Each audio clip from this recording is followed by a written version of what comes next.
Bonjour à toutes et à tous. Je suis très ravi de partager avec vous encore une fois cette semaine les divrei Torah sur la paracha de la semaine. Cette semaine, c'est parachat Lech Lecha et les divrei Torah seront les Nishma, notre père Rabbi Moshe Shlomo ben Reuven, Zichrono Tzadik Vekadosh Livracha, et aussi pour Rabbi Abraham ben Reuven, Zichrono Tzadik Vekadosh Livracha. La semaine dernière de parachat Noach, la paracha se termine avec la mort de Terach, qui est le père de Abraham Avinu. Vayihu Yeme Terach. Donc la Torah nous raconte que Terach a vécu pendant 205 ans. Et Vayamo Terach Becharan. Où est-ce que Terach est niftar? Il est mort dans la ville de Haran. Et Rashi nous raconte, nous explique, Rashi Omer, Le'achar shiatza Avraham mecharan, uba le'eretz Kenaan, vehaya sham yoter mi-shiv'im shanim. Rashi nous raconte que Terach, il est mort après que Abraham, il est parti, lorsque Kadosh Baruch Hu lui a dit Lech lecha me'artzecha me'molatecha, lorsque Abraham, il est parti de chez la maison, et il est arrivé en Eretz Kenaan. Donc, Abraham, il était encore en Eretz Kenaan pendant plusieurs années, et ensuite, vraiment, Terach, il est niftar.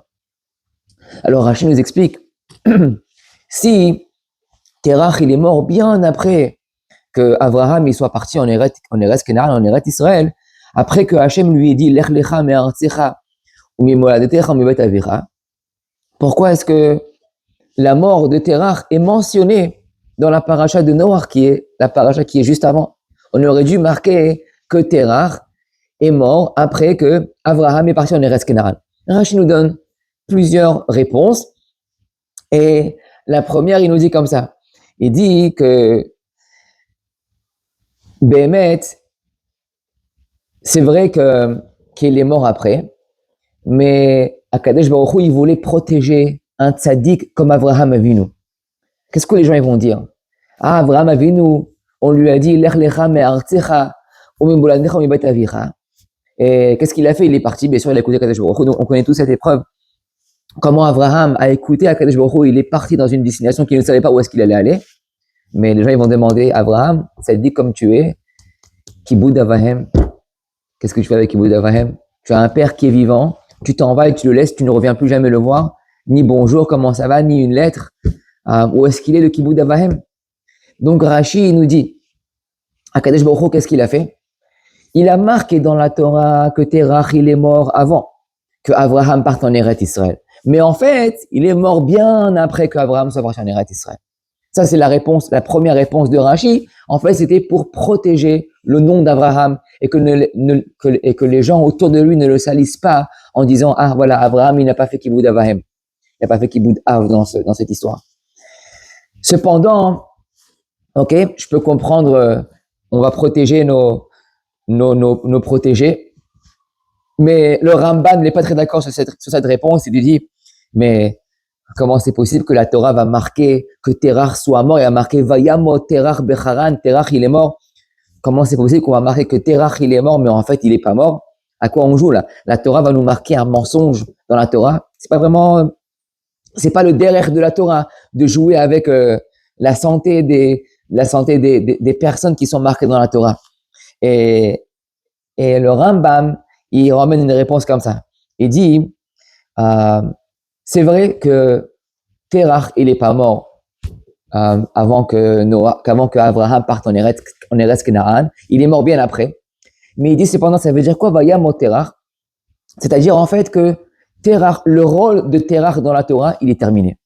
Chaque fois que le rôle d'une personne se termine, on va le marquer déjà directement tout de suite Vayamo Terach. C'est pour te dire, ça y est, depuis ce dernier acte qu'il a joué aujourd'hui, jusqu'à qu'après qu'il va mourir, il n'y aura plus rien, donc je te marque maintenant Vayamot.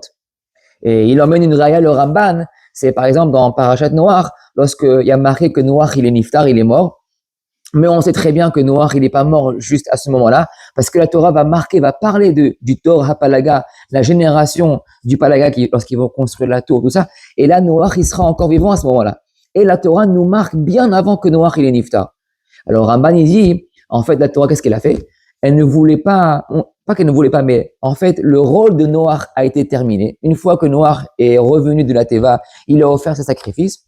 Il n'avait plus rien à dire. Et Kadosh Baruch Hu n'a plus utilisé Noach dans ce monde en tant que qu'aide personnelle pour ce monde. Donc Kadosh Baruch Hu, il a marqué Vayamot Noach. Mais en fait, il n'est pas mort tout de suite, il est mort bien après. Donc la même chose avec Terach.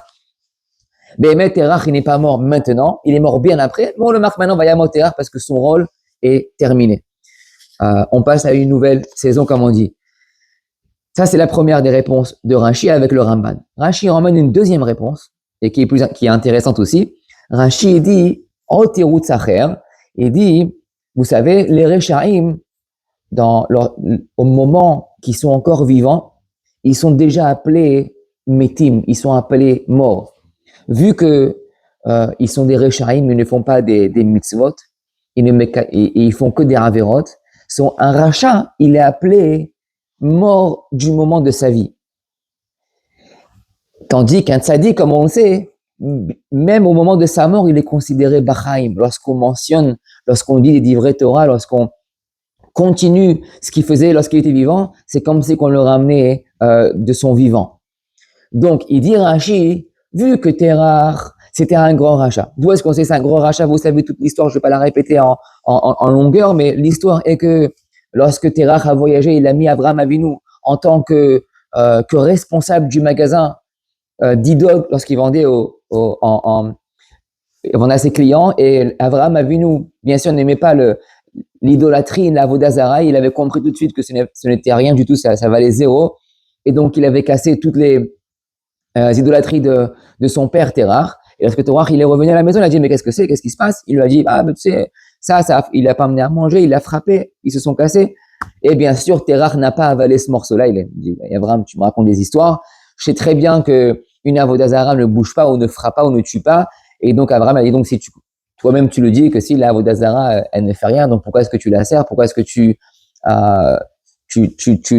prêches cette idolâtrie aux gens qui sont autour de toi? Et bien sûr, Terach, on ne lui dit pas quoi faire. Qu'est-ce qu'il s'est fait? Il a énervé. Qu'est-ce qu'il a fait? Il est parti chez Nimrod et il a été considéré comme Chayav Mita.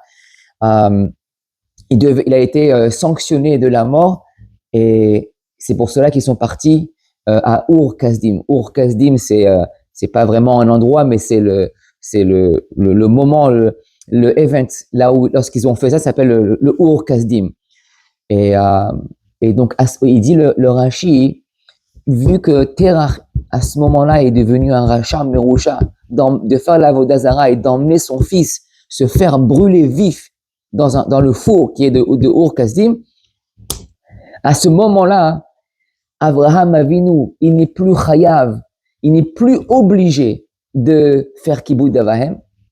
Et donc, la question qu'on s'est tous posée au début, qu'est-ce qui se passe avec le kibbutz avahem de Abraham? Comment c'est possible qu'il va partir de là où il se trouvait avec son père et partir en Eretz Kenara pendant tellement d'années sans aller voir son père? Rachid te dit, Rechaim nikraim metim bechayehem. Les Rechaim, ils sont considérés comme ils sont déjà morts, même lorsqu'ils sont vivants. Donc, Abraham, il n'a plus aucun devoir de faire du kibbutz avahem. Comme ça, il dit Rashi. C'est entre parenthèses, il y a un sefer qui s'appelle le Tzafnan Parneach, qui ramène la halakha qui est très connu, que si par exemple, un enfant, il est niftar, un enfant qui a été marié, par exemple, ou pas qui était marié, pardon, un enfant qui avait de l'argent, et si l'enfant, il est niftar, il a laissé il a laissé une héritance, et il n'avait pas des enfants ou une femme à qui il a donné. Qu'est-ce qu'on fait avec l'argent de cet enfant qui est niftar? La halakha est qu'on la donne, on monte en haut. Ça veut dire, s'il n'a personne après lui, on va monter vers le haut. C'est-à-dire, on va aller voir, est-ce qu'il a un père ou est-ce qu'il a une mère? Est-ce qu'il a un frère après? Est-ce qu'il a une sœur? Dans ce cas-là, on va donner. Et donc, le premier qui on ira en montant en haut, dans la ligne du haut, ce sera le père. Donc, ça, c'est la halakha. Un enfant qui est niftar, il a laissé de l'argent, une héritance, et il donnera à son père. Cependant, il y a un Rambam dans l'Ilchot Mamre, il dit, quel est le din? Si le père lui-même, il a tué son fils, et le fils, il n'avait pas d'héritier, est-ce que le père peut recevoir l'argent du fils, vu que le père l'a tué? Est-ce qu'on va lui donner l'argent? Donc, vous savez, ça peut causer des dégâts que, mon fils, il a de l'argent, hop, on va le tuer, chas v'shalom, et voilà, je ramasse mon argent. La halakha est que c'est possible d'avoir un cas, il dit le Rambam, où le père va tuer son fils et il pourra recevoir l'argent. Dans lequel cas le Rambam est dit, c'est le cas de sorer ou moré. Comme vous connaissez le cas, s'il y a un enfant qui fait il y a certains critères à remplir, ce n'est pas n'importe comment et n'importe quand.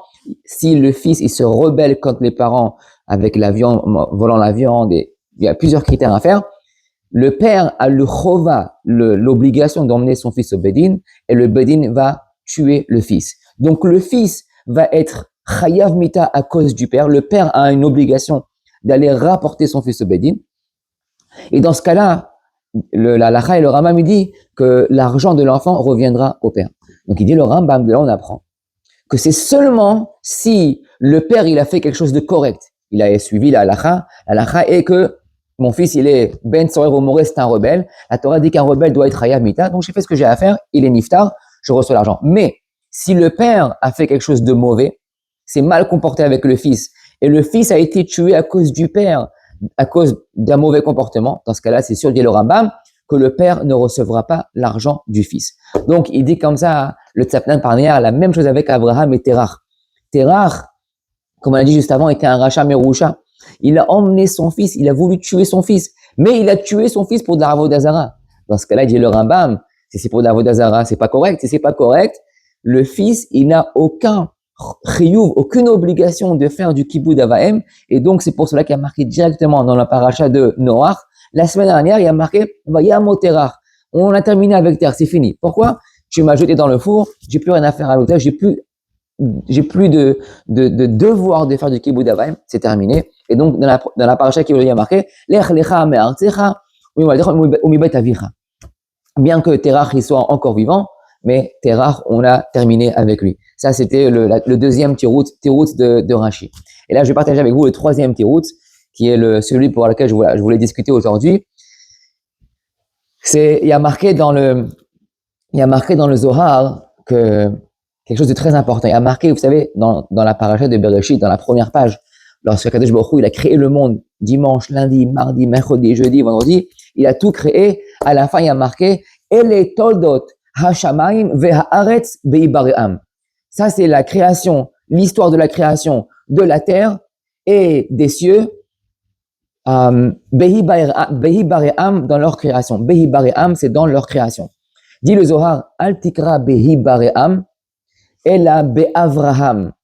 Le mot be'ibaream, ce sont les mêmes lettres que Avraham. Be'ibaream, c'est la création, et Avraham, c'est Avraham. Donc le Zohar nous dit comme ça. Il dit que il y a eu deux sortes de création dans le monde. Il y a eu la création du monde depuis dimanche jusqu'à vendredi, et qu'Akadosh Baruch Hu ensuite il s'est reposé le Shabbat. Et il y a eu une deuxième création qui est la création de Abraham Avinu. Elle est toldot hashamayim ve'haaretz ve'avraham. Chidouche, qu'est-ce que ça veut dire? Akadosh Baruch Hu, il a créé le monde, le shamayim va'aretz, les cieux et la terre, et Abraham. Le Zohar nous dit que Kadosh Baruch Hu, il voulait nous dire que l'importance de la création de la terre et des cieux est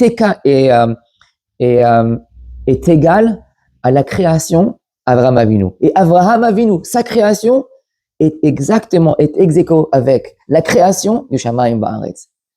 Les deux sont obligatoires. S'il manque une chose dans la création ne sera pas parfaite. S'il manque Avraham, la création ne serait pas parfaite. Comment expliquer ça? Quelle est l'explication que Avraham est une création? Depuis quand un être humain est une création? L'être humain n'est pas une création. Le Zohar, il explique, il dit une très belle logique. Il dit, une fois que Terach, il a jeté Avraham, il a rapporté son fils à Nimrod, comme quoi qu'il a cassé les idoles, il est devenu chayav mita par Nimrod, et de ce cas-là se faire jeter dans le feu de Ur Kasdim. À partir de ce moment-là, Avraham Avinu, il a besoin de se détacher de son père qui est Terach. Si Avraham, il va devenir le père, le premier père. Abraham, Yitzhak, deuxième, Yaakov, le troisième, et ensuite on continue les Shvatim, etc., etc. Dit le Zohar, Akadosh Baruch Hu, il voulait détacher Terah de Abraham. Si toi, tu es prêt à faire ça à ton fils, le rapporter pour qu'il soit jeté dans le feu, tu ne peux pas faire partie de la ligne des descendants où on aura Abraham, Yitzhak et Yaakov, et bien sûr, nous-mêmes, les bénis Israël. Je me dis comment je vais détacher cette personne de ce monde. Pas de ce monde, mais de la famille d'Abraham Avinu. C'est facile de dire, Terah, bon, c'est bon, Vayamot Terah, t'es mort. Mais tu peux me dire, t'es mort biologiquement. Abraham sera toujours le fils de Terah. J'ai besoin de le détacher, même que biologiquement, il ne soit plus là. Comment on fait ça? Alors, vous savez, il y a une halakha dans la Mishnah, une halakha, comment est-ce qu'on purifie un keli, un ustensile qui est fait d'argile. Vous savez, on appelle ça le keli cheres en hébreu. Le keli qui est fait d'argile, qui fait de la terre. En général, si c'est un keli qui est fait en métal, okay, on va le cachériser en mettant, si on va faire dans de l'eau chaude, ou bien on va le mettre dans, ça dépendra si ça sera avec de faire du liboun ou du hagala. On connaît tous. Mais si on a un keli cheres, vous le savez très bien, un keli cheres, impossible de le cachériser. On peut pas, il n'y a aucun moyen de faire sortir l'impurité qui est à l'intérieur de ce keli. C'est impossible. Le seul moyen de le faire, la Mishnah nous dit, c'est qu'il faut casser le keli. Une fois que tu casses le keli en morceaux, donc il a perdu son statut d'être un keli, c'est terminé. Ce qui s'est passé avant, ce n'était plus le même. Et une fois que tu as cassé le keli, tu dois le recoller avec le feu. Et une fois que tu le recolles avec le feu, là, il devient un nouveau keli. Et là, il est cachère, tu peux l'utiliser. Il n'y a aucun problème. Dit le Zohar, très intéressant, Akadosh Baruch Hu, il a dit, toi, tu veux jeter ton fils dans le feu, tu veux causer la mort de ton fils Abraham, qui a découvert, et qui, non seulement qui a découvert Hachem dans ce monde, mais qui va bien sûr passer son temps à aller répandre le nom d'Hachem dans ce monde. Et dit Akadosh Baruch Hu, il n'y a pas de problème. Mais moi, je te déconnecte, je vais te détacher de Abraham. Comment il a fait ça? Akadosh Baruch Hu, il a dit, quand tu vas jeter ton fils dans le feu, Abraham Avinu, il est fait de quoi? Il est fait de la terre. C'est comme un keli fait en argile qui fait de la terre. Comment tu veux le casser en morceaux? Il n'y a pas de problème. Casse-le en morceaux. Mais moi, quand il va rentrer dans le four, il va rentrer dans le feu, ce sera un nouveau keli. En rentrant dans ce feu-là, il va ressortir vivant de ce four. C'est en fait maintenant un nouveau Abraham qui n'a plus rien à voir avec le keli qui était auparavant. C'est une nouvelle personne. Donc le Zohar nous dit, Terah, il nous a fait une bonté, non seulement de nous avoir emmené Abraham dans ce monde, mais il nous a fait une bonté d'avoir jeté Abraham dans le feu de Ur Kasdim. Grâce à cela, on a pu se détacher de son père qui est Terah, qui est le Racha Merusha. Le Racha qui faisait de la Avodah Zara jusqu'à tel point jeter son fils dans les feux de Ur Kasdim. La conséquence de Abraham qui va ressortir de cet endroit en vie, c'est Abraham qui va ressortir sans bagage, sans ce bagage de dire j'ai un père qui faisait de la Avodah Zara. Abraham, lorsqu'il est ressorti de ce four, il s'est ressenti léger. Maintenant, aujourd'hui, je suis Abraham, je n'ai plus besoin de porter sur moi ce fardeau d'avoir un père comme Terah, et à partir d'aujourd'hui, je suis une nouvelle famille. C'est pour ça que Abraham sera Abraham, Yitzhak et Yaakov, et on ne le dira jamais on le dira, Abraham ben Terah. Jamais à partir de ce moment-là, va Yomer Hashem, El Abraham, lech lecha, me'artzecha, umi moladetecha, umi bet avicha. Dafka, à ce moment-là, une fois qu'il est revenu il est revenu en vie, c'est pour cela que maintenant Hashem lui dit, lech lecha, me'artzecha, umi bet avicha. Jusqu'à maintenant, je pouvais pas te dire, va-t'en de chez toi, va-t'en de chez ton père, parce que tu seras toujours attaché à ton père. Mais maintenant que tu es revenu de ce four, vivant, tu es passé par le feu, tu es passé par la cacharisation, de toi-même, Avraham Avinu. Maintenant, je peux te dire, Lech lecha me'artzecha ou mi bet avicha, de la maison de ton père. C'est pas juste de ton père, mais de la maison de ton père. C'est-à-dire de cette famille qui t'appartenait avant, aujourd'hui tu seras séparé de lui. Donc ce n'est pas en fait juste, Avraham, est-ce que tu peux partir de chez toi, va faire un voyage et tu reviens? L'épreuve d'Avraham a été, est-ce que tu seras d'accord? Est-ce que tu me montreras, Avraham, que lorsque je te dirai de quitter ta famille, mais c'est pas juste de quitter, prendre un aller-retour et revenir 6 mois plus tard, ou 2 ans plus tard, ou 10 ans plus tard. C'est de partir et de te détacher de ton père. Pourquoi? Parce qu'une fois que tu es sorti de ce four, de ces flammes vivantes, tu es devenu une nouvelle personne, tu dois absolument être une nouvelle famille. Qu'à partir de toi, on va faire Avraham, Yitzhak et Yaakov. Le pasuk nous dit que juste après que il va partir, Lech lecha me'artzecha mi bet avicha, le pasuk il dit ve'e'esecha le goy gadol. C'est quoi le mot ve'e'esecha? Et je vais te, Rashi dit ve'e'esecha, la shon bria, Rashi dit. C'est un mot qu'on n'utilise pas pour, lorsqu'on emmène un enfant dans ce monde, on dit pas ve'e'esecha. Et esecha, c'est Rashi dit, la shon bria. La shon, un langage de création. Kihu bara oti michadash, ou bara oto michadash, kaka dit Rashi. Ve'esecha otra legoy gadol. Vu que maintenant tu es une nouvelle personne, tu es une nouvelle création. C'est pour cela que lorsqu'il y a marqué dans la création du monde, Kadesh Baruch Hu, il a dit Ele todot hashamayim ve'haaretz behi bare'am.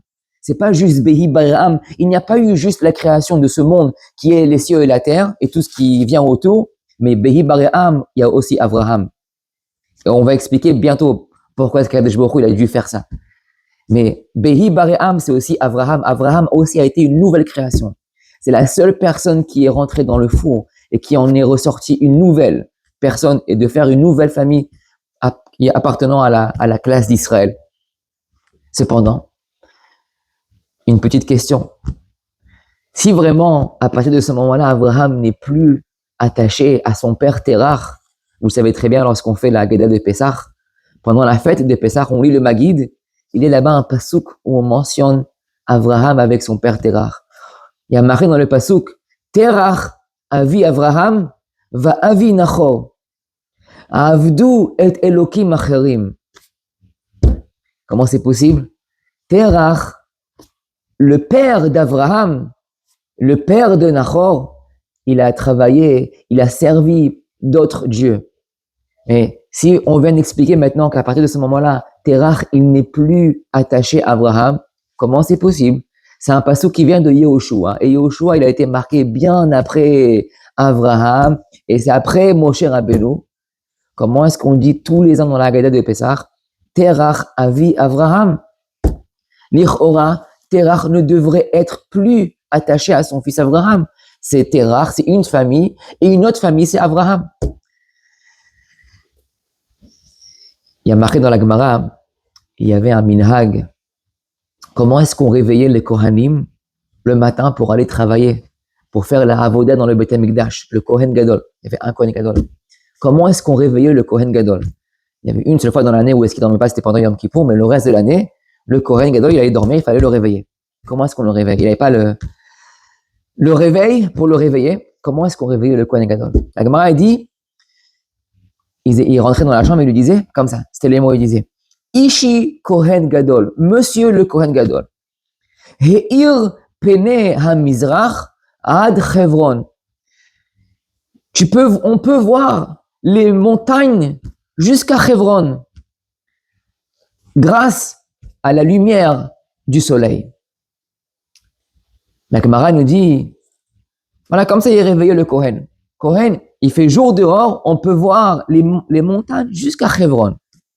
La Gemara demande, je comprends pas, pourquoi est-ce qu'on a besoin de lui dire ces mots-là? Fais rapidement, dis, okay, tu rentres dans la chambre, Boker Tov, bonjour, allez, on se réveille, il fait jour dehors. Pourquoi est-ce qu'on a besoin de lui dire, He'ir pene ha-mizrach ad Chevron, on peut voir les montagnes jusqu'à Chevron. La Gemara nous répond quelque chose de très beau et sympathique aussi. La Gemara nous répond que par juste de rapporter, de mentionner le nom de Hebron ou la ville de Hebron où les pères sont enterrés comme Abraham, Yitzhak, Yaakov, Adam, Chava, etc., etc., etc. Juste de mentionner le nom de Hebron, ça peut donner un srout au Kohen. Vous avez compris?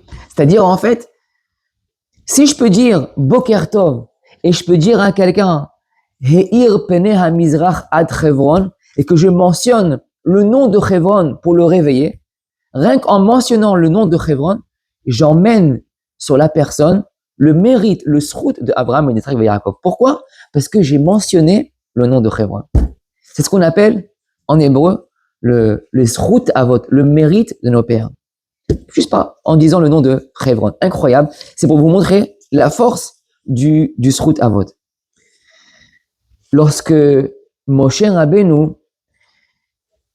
il est revenu après, pour emmener les tablettes, les louchot aberit, et il a trouvé les bénis Israël en train de faire le Hegel. Akadosh Baruch Hu, il s'est énervé, il a voulu les tuer tous. Akadosh Baruch Hu, il est venu chez Moshe Rabbeinu, il a dit, Moshe Rabbeinu, Hani Chali, laisse-moi, va achalem, je vais les tuer tous, ve'e'ase otra le goy gadol. Je te fais une toute nouvelle nation à partir de toi. Brand new. On recommence à zéro. Quelle a été la réponse de Moshe Rabbeinu? Tout ce qui s'est passé avant, on efface. À partir de maintenant, on recommence à zéro. Ce qu'ils ont fait, c'est impossible, c'est impensable, inimaginable d'attendre la Torah et quand tu reviens, tu retrouves la Avodah Zarah. On arrête tout et allez, on recommence à zéro. Quelle a été la réponse de Moshe Rabbeinu? Moshe Rabbeinu, il a répondu comme ça. Il a dit, Zechor, les Avraham, les Yitzhak ou l'Israël. Il lui dit, souviens-toi, Avraham, Yitzhak et Israël. Quelle est la réponse de Moshe Rabbeinu? Moshe Rabbeinu, il dit quoi? Si tu effaces tout depuis le départ et tu recommences à zéro depuis aujourd'hui, ça veut dire que tu vas effacer.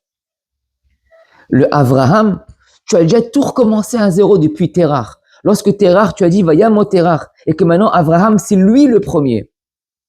Tu vas vouloir maintenant effacer Abraham, qui ne soit plus le premier, et ce sera moi le premier? Jamais de la vie. Moi, je ne suis pas d'accord qu'on efface le mérite de notre père, Abraham, Yitzhak et Yaakov. Akadosh Baruch Hu a dit d'accord, je suis tout à fait d'accord avec toi. Et c'est pour cela, vous allez voir que lorsque il y aura une autre histoire plus tard avec les Meraglim, les espions, Akadosh Baruch Hu, encore une fois, il revient chez Moshe Rabbeinu. Il veut tout recommencer à zéro, mais il fait un changement, il fait une modification. Il lui dit à Moshe Rabbeinu, il lui dit Ve'ese otra le goy gadol atzu mimeno. Il lui dit, je vais recommencer à zéro, mais c'est pas que j'efface Abraham, je vais effacer tout ce qui s'est passé après toi. On va recommencer depuis Abraham, Yitzhak et Yaakov, il y aura toi, Moshe Rabbeinu, et là on recommence à zéro. Là, Moshe Rabbeinu, il n'est pas complètement contre. Il dit, du moment que tu es moins sévère et tu recommences à zéro, il n'y a pas de problème. Mais tu gardes Abraham, Yitzhak et Yaakov. Mais si vous avez remarqué, dans les deux cas, à chaque fois Hachem, il recommence, il dit Ve'ese otra. Après le chet le chet de Hegel. Et après le chet de Meraglim, il dit Ve'ese otra. Donc à chaque fois, Moshe, Akadosh Baruch Hu, il veut tout recommencer à zéro. Il utilise le mot Ve'ese, qui est un mot, comme il dit Rashi, de création. Mais comme je vous l'ai dit, Moshe Rabbeinu n'est pas d'accord de tout recommencer à zéro. Si c'est pour effacer Abraham, on recommence pas à zéro. Là, on revient à pourquoi? Parce que Moshe Rabbeinu, il est très makpid sur le mérite de Abraham. Zechor le Abraham. C'est très important, très très important d'avoir le mérite de notre père qui sont avec nous, qui soient connectés, qui soient attachés à nous. Donc maintenant, on revient à la question de la Haggadah. On a dit pourquoi est-ce qu'il y a marqué Terach avi Abraham. On a dit qu'il n'y a plus de Terach. Terach, c'est une autre famille. Il y a la famille de Terach, il y a la famille d'Abraham. Pourquoi est-ce que, une fois qu'Akadosh Baruch Hu, il a dit, Ve'ese otra le Abraham, il a dit, je te fais une nouvelle création. Il est tout nouveau, Abraham. Pourquoi est-ce qu'on ramène Terach tous les ans dans la Haggadah? Alors ça, il y a un chidouche que je vais vous faire partager avec vous, que j'ai lu cette semaine, de la même manière que je vous ai expliqué qu'il y a le srout avot, qu'on veut toujours être attaché à nos pères. On veut jamais être départagé de notre père. On veut toujours faire partie d'eux et continuer ce qu'ils font. Il y a aussi un zechut banim. Il y a un mérite des enfants, c'est-à-dire que le père peut vivre grâce au mérite des enfants. Incroyable. On a le mérite des pères. Le zechut avot, on dit toujours nos pères, nos grands-pères. Les rabbanim, Abraham, Yitzhak, Yaakov, par le mérite. Mais des fois, le père, il peut dire par le mérite de mon fils. Par le mérite de mon fils, je vais avoir tant et tant, je vivrai tant et tant, j'aurai une meilleure vie. D'où est-ce qu'on sait ça? Quelle est la preuve qu'il y a cette notion de srout banim, du mérite des enfants? La Gemara nous raconte que, aussi dans le temps de Beth Amikdash, on devait emmener du bois pour faire les sacrifices, pour avoir le feu. Et la Gemara dit, tu pouvais emmener n'importe quel bois. Seulement 2 sortes de bois, tu ne peux pas les emmener. Quelles sont ces 2 sortes de bois qu'on ne peut pas emmener au Misbéach? La Gemara te dit que tu ne peux pas emmener le bois qui vient d'un arbre, d'un olivier, et tu ne peux pas emmener les bois qui viennent d'un arbre comment on appelle ça, là où il y a les raisins qui poussent, du vignoble, ok? Et la Gemara nous dit pourquoi est-ce que je peux pas emmener ces deux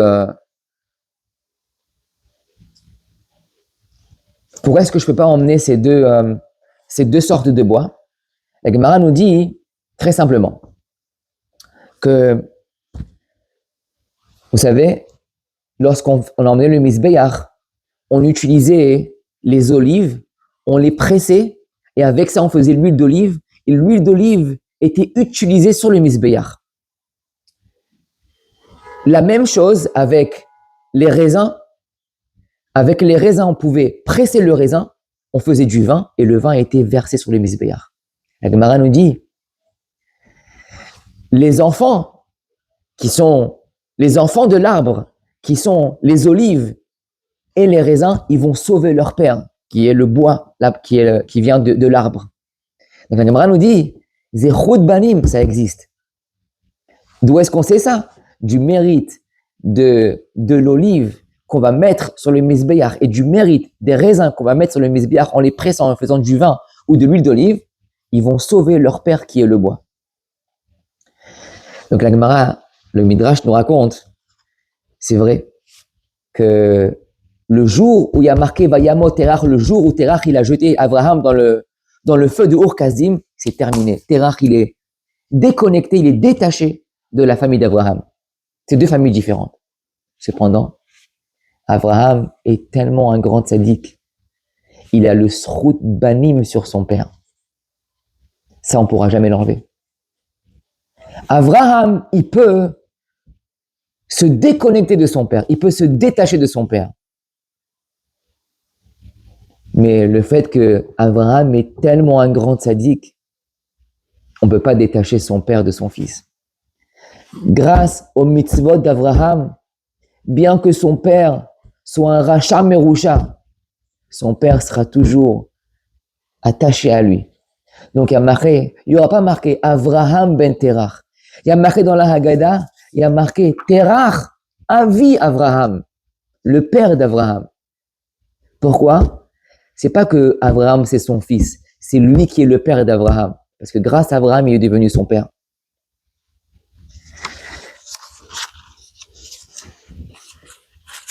C'est pour cela qu'il y a marqué Vayamot Terach Becharan. Le moment où Terach il a emmené son fils à Ur Kasdim, c'est terminé. Vayamot, il est mort. Mais il a encore vécu 60 ans plus tard. Ça fait rien. Il est mort. Avraham, il n'a plus aucun devoir d'aller faire Kibbout Avayim avec son père. Il n'a plus besoin de lui donner un coup de fil ou de lui envoyer une lettre. Akadosh Baruch Hu, c'est pour cela qu'il est venu, lui a dit Lech lecha me'artzecha ou mi bet avicha.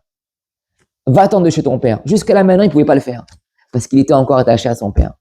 Une fois que son père l'a mis dans le feu, il nous a fait la plus grande bonté, que grâce à cela, Abraham est passé par une cachérisation et il a pu partir ou mi bet avicha. Cependant, La Torah nous raconte, grâce à cela, Abraham est devenu une nouvelle création. Ele todot hashamayim vehaaretz behi baream. Atikre behi baream ela be'Avraham. Il y a eu deux créations. La création du monde, il y a une nouvelle création qui est la création d'Abraham. Si Akadosh Baruch Hu, il n'aurait pas créé Abraham une nouvelle fois, en le faisant rentrer dans le feu, nous serions toujours connectés à la Avodah Zara de Terach. Donc Akadosh Baruch Hu a dit, pour avoir ce monde tahor, ce Am Israël qui soit tahor, je suis obligé de déconnecter, de détacher Abraham de son père et faire une nouvelle création. Et je vais te faire de toi, comme il dit Rashi, la Shon Bria, un langage de créer une nouvelle population.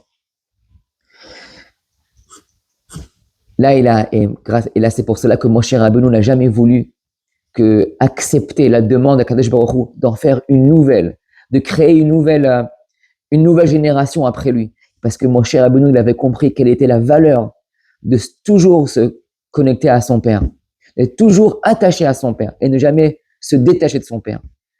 Et comme on a dit, le plus grand chidouche, c'est que même si le père, il est rachat, même si toi, tu veux te connecter, tu ne seras pas connecté à lui, mais lui sera toujours connecté à toi. Mais ce qu'on apprend de là, en fait, c'est d'être le Am Israël, la force de Am Israël, c'est qu'on est toujours attaché à nos parents, qu'on soit toujours attaché aux valeurs et aux enseignements que nos parents nous ont donnés. Notre force, c'est de jamais lâcher, de toujours continuer. Comme on a expliqué la semaine dernière, de toujours continuer les enseignements, ce que nos pères, nos grands-pères, bien sûr pas nos pères, mais ça va jusqu'à Moshe Rabbeinu, la Torah, les mitzvot, tout ce qui se passe autour de nous, on continue, qu'on puisse avoir le srout avot, rien que de dire le nom Chevron pour te réveiller le matin, tu emmènes le srout d'Abraham, Yitzhak et Yaakov sur toi. Donc Bezrat Hashem, on va terminer, c'est sûr, sur la bracha que on puisse tous avoir le mérite d'être toujours attachés au mérite de nos pères, pas juste de nos pères, mais de nos grands-pères, pas juste de la famille, mais du monde entier, jusqu'à Moshe Rabbeinu, et qu'on soit tous unis ensemble, de pouvoir avoir cette force de pouvoir toujours continuer, ne pas se détacher des autres, ne jamais dire, moi je vais faire quelque chose de nouveau, mais juste d'essayer de toujours pouvoir continuer ce qu'on a reçu depuis nos parents et de continuer sans s'arrêter, qu'on le passe aussi à nos enfants, que nos enfants puissent passer à leurs enfants. Et je pense que ça, c'est le plus grand nachat ruach qu'on peut faire à Kadosh Baruch Hu. C'est aussi ce qu'on peut voir aujourd'hui, c'est ce qui se passe avec les otages. Comme on dit, le plus grand miracle qui en est ressorti de ce qui s'est passé il y a 2 ans, c'est qu'on peut voir tous ces gens qui retournent aux sources, qui veulent tous qui veulent tous se mettre à garder le Shabbat ou continuer à garder mieux le Shabbat, faire les mitzvot, mettre des tefillin. On sent cette sensation qui veulent tout d'un coup, ils se sentent tous attachés aux valeurs de nos parents. Donc, espérons qu'on puisse tous avoir cette force de pouvoir continuer, passer à nos enfants, nos petits-enfants, et que grâce à cela, en étant unis, on puisse faire venir le Mashiach de Karov Bimera Amenu Amen. Et passer une bonne semaine, bonne fin de semaine, et Shabbat Shalom Mevorach.